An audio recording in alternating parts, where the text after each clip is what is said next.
Alors, bonjour tout le monde. Très heureuse d'être ici avec vous, accompagnée de Sol. Ce matin, si vous avez fait votre revue de presse, vous avez sûrement vu un sondage qui est sorti qui dit que l'école à 3 vitesses est en perte d'appui au Québec. Sans vouloir faire de mauvais jeu de mots, l'école à 3 vitesses est en perte de vitesse et c'est une très, très bonne chose. Ça dit même que 87 % des gens seraient fiers qu'on ait un système d'éducation qui promeut, qui amène une égalité des chances, alors qu'on sait qu'au Québec, notre système d'éducation, c'est le système le plus inégalitaire au pays. Puis ces résultats me rassurent parce que à Québec solidaire, on a de l'ambition pour le Québec, on a de l'ambition pour notre système d'éducation.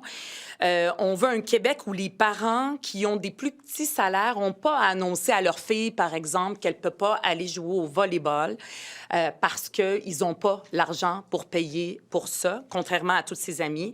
Un Québec où les parents n'auraient pas à annoncer à leur enfant que parce qu'il a eu des mauvaises notes, parce qu'il a eu une mauvaise passe, bien, il va falloir qu'il abandonne son programme en musique, alors que c'est sa raison principale qui le motive à aller à l'école.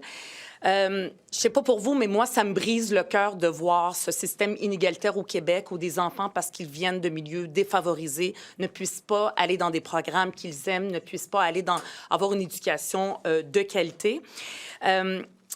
Moi, c'est comme ça que je suis devenue québécoise. Je suis un pur produit du système public québécois. Je suis allée dans l'école de quartier. Puis aujourd'hui, quand je regarde comment les choses se passent, je suis pas certaine que mes parents auraient fait le même choix pour moi, d'aller dans une école publique pour avoir une éducation de qualité. C'est l'école publique qui amène une mixité. Hein? On a besoin d'une mixité scolaire, que tous les enfants du Québec, peu importe leur milieu socio-économique, peu importe leur talent, peu importe leurs notes, puissent faire l'école ensemble, tout le monde ensemble. Et ça, c'est une valeur québécoise, c'est fondamental. Moi, j'y crois profondément. Malheureusement, j'ai pas l'impression que le gouvernement de la CAQ y croit.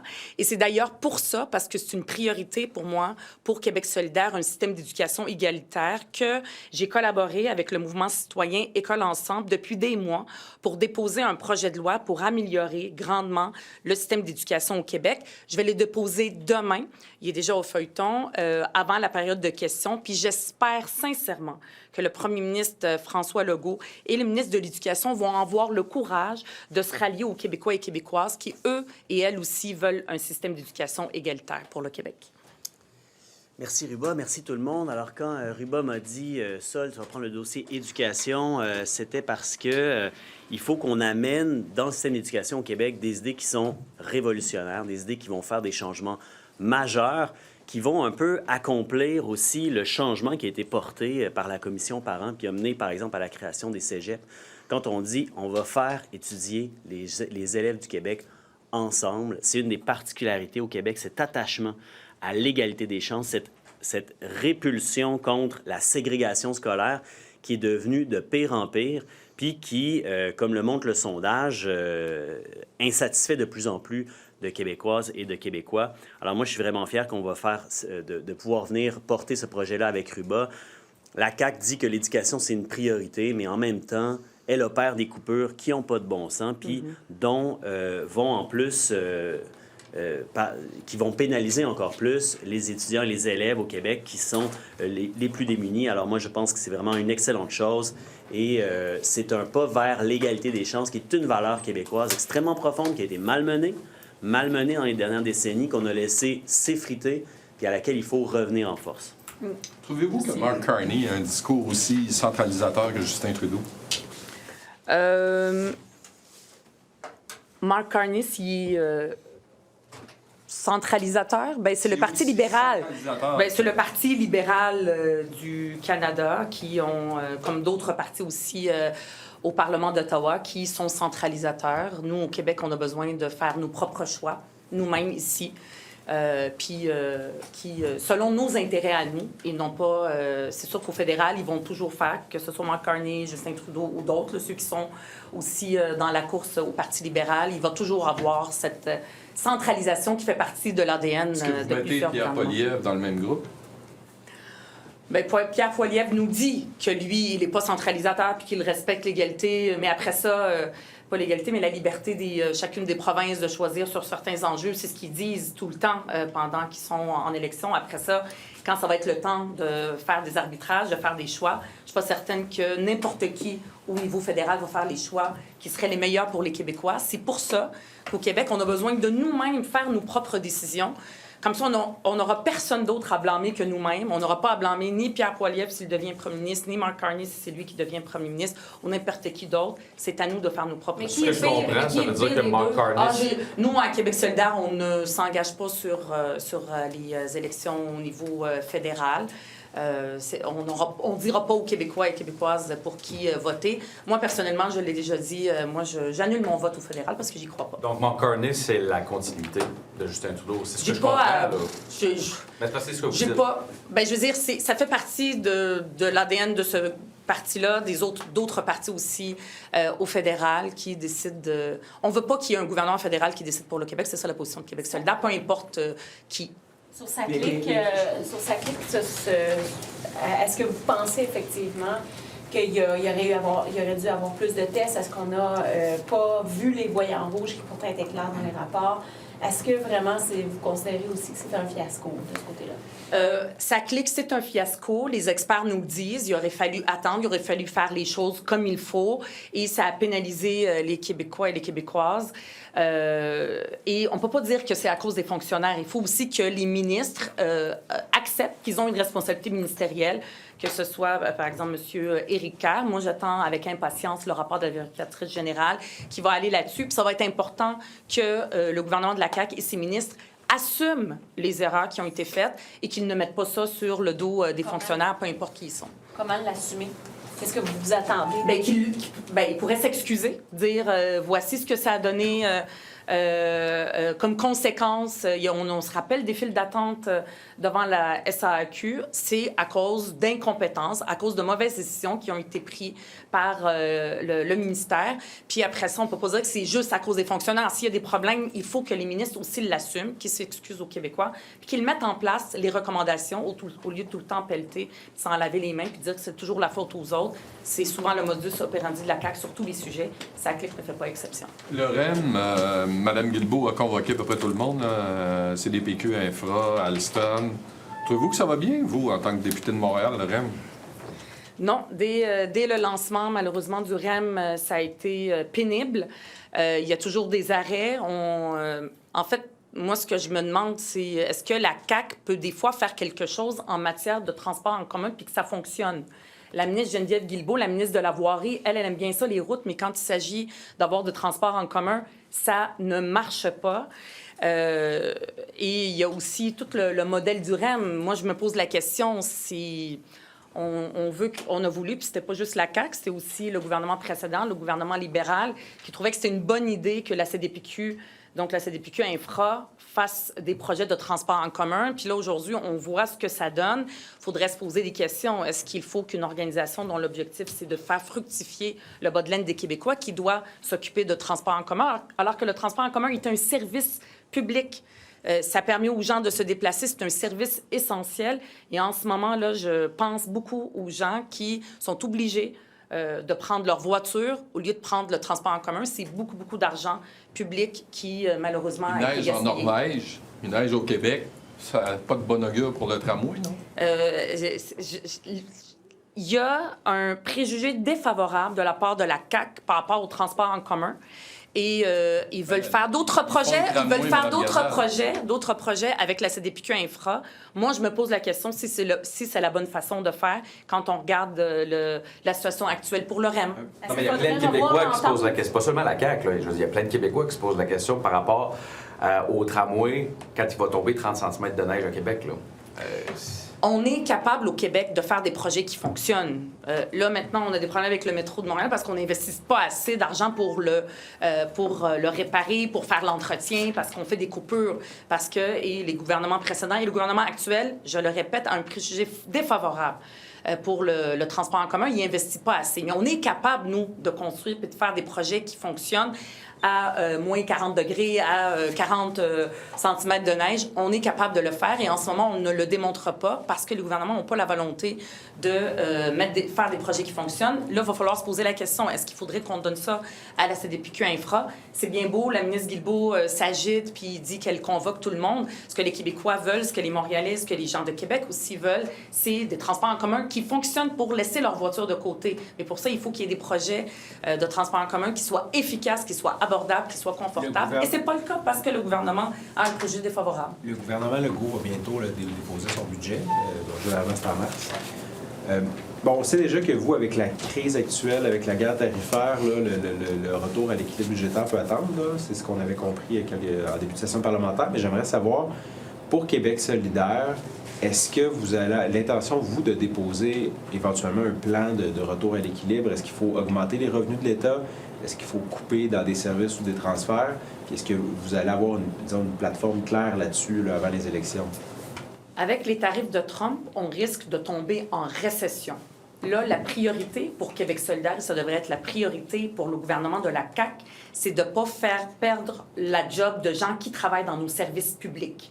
Déjà qu'il y a des gens dans le secteur privé qui vont être impactés, qui sont déjà impactés par les tarifs de Trump, vont perdre et risquent de perdre leur emploi. Bien, il ne faut pas en rajouter puis que le gouvernement décide de couper, comme on le voit beaucoup dans notre système de santé, des infirmières auxiliaires, une qui est en Abitibi-Témiscamingue puis qui dit, bien, je vais peut-être changer de carrière alors qu'on a besoin de services publics. Fait que c'est ça la priorité, ne pas couper. Et l'équilibre budgétaire, il faut reporter ça à plus tard. Puis oui, Québec solidaire, comme à chacune des campagnes électorales et même avant, on a des propositions pour augmenter de l'argent dans les coffres de l'État et ce n'est pas en augmentant le fardeau de la classe moyenne ou les gens qui s'appauvrissent de plus en plus. On est beaucoup plus créatifs de ça, puis on a des propositions avec lesquelles on va venir très bientôt. Mais l'idée du parti, c'est toujours éventuellement de... Parce que là, en ce moment, il y a un déficit structurel, c'est-à-dire que les dépenses de l'État sont plus élevées que les revenus. Donc, ben, l'idée, c'est de le rétablir. Philosophiquement, est-ce que vous pourriez souhaiter de faire des déficits à perpétuité, là, mais c'est pas ça que vous voulez? Bien, c'est pas la priorité. C'est pas maintenant qu'il faut le faire. On regardera ça pour plus tard, pour l'équilibre budgétaire. Okay. Mais ce qui est important, c'est... Et on est d'accord avec le ministre Girard quand il dit, bien là, je pense que je vais repousser ça. Il faut le repousser, mais il y a aussi une façon d'aller chercher de l'argent dans les coffres de l'État, et ce n'est pas en coupant dans les services publics parce qu'on se tire dans le pied. Bien, on va avoir des propositions là-dessus. Le Code Blue, par exemple, dit qu'il faudrait augmenter la taxe sur l'essence. On va regarder les propositions. On a bien lu aussi les propositions de M. Godbout qui dit, entre autres, par exemple, qu'il faudrait qu'il y ait le principe de pollueur-payeur. On veut que les gens qui ont pollué, par exemple, poursuivent. On a une proposition à Québec solidaire qui ferait rentrer de l'argent dans les coffres de l'État, de poursuivre les grandes pétrolières qui causent les changements climatiques, les inondations, les feux de forêt, tout ce qu'on vit maintenant en matière de crise climatique. Bien, c'est pas aux Québécois et Québécoises de payer. C'est pas de l'argent du coffre de l'État qu'on doit payer. Il faudrait que ce soit les pollueurs. Vous n'avez pas peur de risque de décote là, en disant vous ne fixez pas de date, on repousse l'équilibre budgétaire malgré la dette qu'on a et les déficits qu'on a. Bien, en ce moment, ce n'est pas la priorité. Alors qu'on est à risque de récession, alors qu'on est à risque de voir des gens perdre des emplois, alors qu'on est à risque de voir aussi dans nos services publics, on a de la misère à répondre aux services aux citoyens qui sont fondamentaux. Hein. Le modèle québécois est très important. Ça fait partie de notre différence au Québec. Ça fait partie de notre héritage. Et ça nous différencie d'ailleurs des Américains. Puis on devrait en prendre soin comme la prunelle de nos yeux. Puis on devrait investir dans nos services publics et ne pas couper. Sur l'école publique, vous dites, je ne suis pas sûre que mes parents auraient fait le même choix pour moi cette année. Est-ce que l'école publique est devenue une école de piètre qualité? Bien, c'est-à-dire qu'à cause de le système à 3 vitesses, l'école à 3 vitesses, où est-ce qu'on a l'école privée subventionnée à hauteur de plus de 60 %, où seulement les gens qui ont les moyens, ou des fois se serrent la ceinture pour envoyer leurs enfants là, ont une bonne éducation, puis ils ont l'impression que c'est la bonne éducation qu'ils ont pour leurs enfants. Après ça, on a le système d'éducation publique avec des projets particuliers, mais là, il y a une sélection qui est faite basée sur les notes, basée sur l'argent, parce que c'est payant, malgré le fait qu'il y a une partie qui est subventionnée. Puis on a l'école régulière, où est-ce que là, il y a une surcharge ou une grande quantité d'élèves qui sont avec des besoins particuliers. Plus de 50% d'élèves à besoins particuliers parfois, parce que tous les autres qui sont les meilleurs, entre guillemets, sont ailleurs, sont dans les 2 autres systèmes. C'est sûr que ça a un impact. Ça a un impact sur les élèves, mais ça a aussi un impact sur les profs parce que les profs quittent. Et en ce moment, il n'y a pas d'entrevue pour savoir pourquoi ils quittent. Puis la majorité, là, ce qu'ils diraient, c'est parce que c'est la surcharge du travail.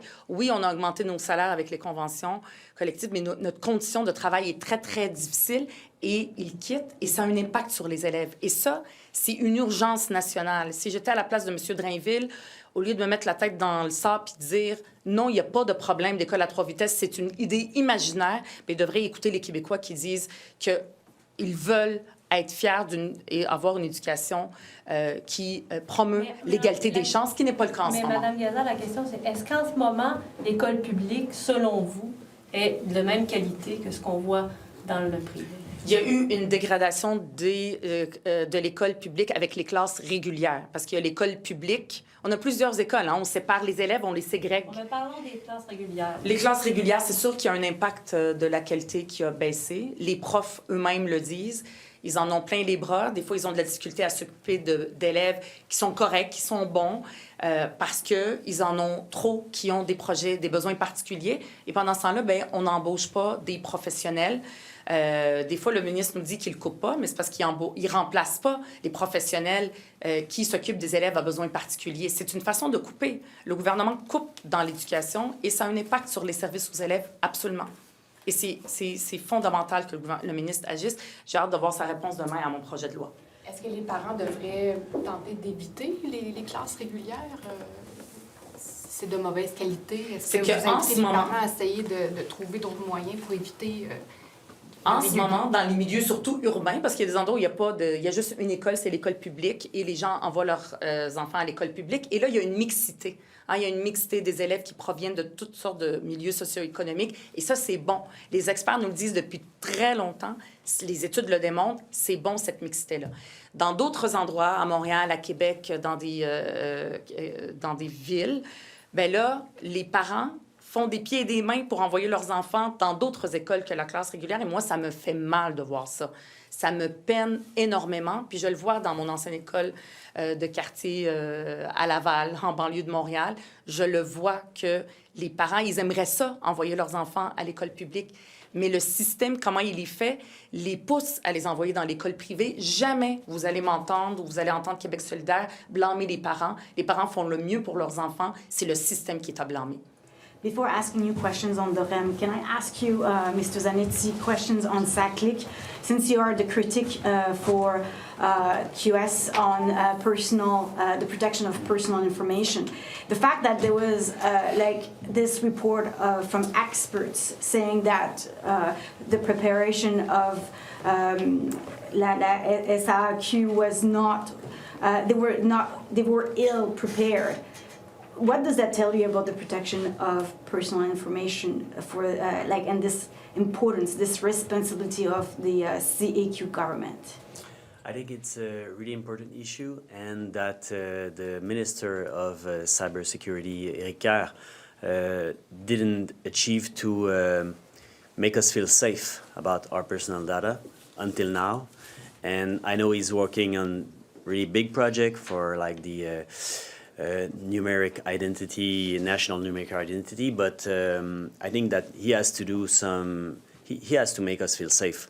The public has to feel safe with the security of their data. Okay.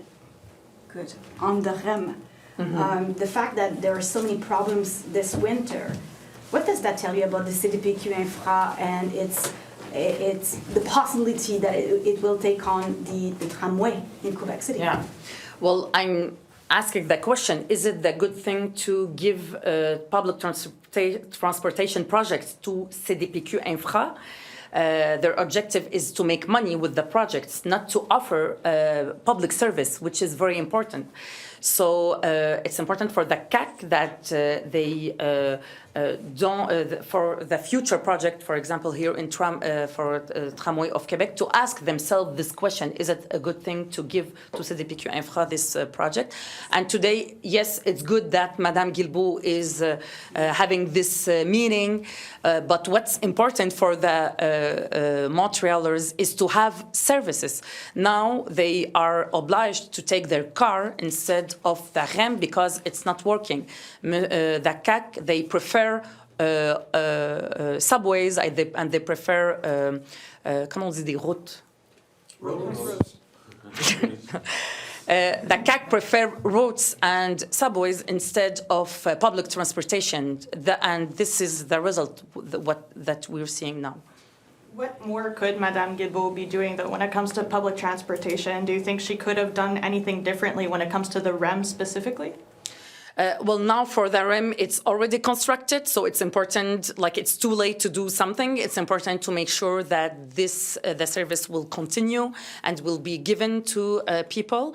This is her responsibility. Now for the future project, it's important that she try to not to ask herself, is it a good idea to give, for example, the Tramway of Quebec to CDPQ Infra? We don't need another project that stop and is a bad quality for people, because after that people will think that public transportation is not a good thing, but it's not. We are able to do a good project in Quebec, but the will of the government should be there, and we don't seem that it's they have comment on dit un préjugé défavorable? A bias. Yeah, the CAC and Madame Guilbeault, they have a bias against public transportation projects. As an M&A in the Montreal area, seeing the REM repeatedly and not in service, does it just highlight more for you the need to better support the metro system in Montreal in terms of maintenance for the metro system? Is that something else you'd like to see? So what's happening also with the REM is also a signal for Madame Guilbeault that she should, as a Minister of Transportation, invest and give more money for the maintenance of the metro. We see also a lot of, me also as a Montrealer, I take a lot the metro, and it's happened a lot of times that it stops, and this discourages people to take it. So as if Madame Guilbeault, this is what she wants people to take their car because she prefers routes. So I ask her, it's important now to give, to invest in the metro, to put money in the public transportation, because it's an important service for Montrealers. Merci beaucoup. Merci.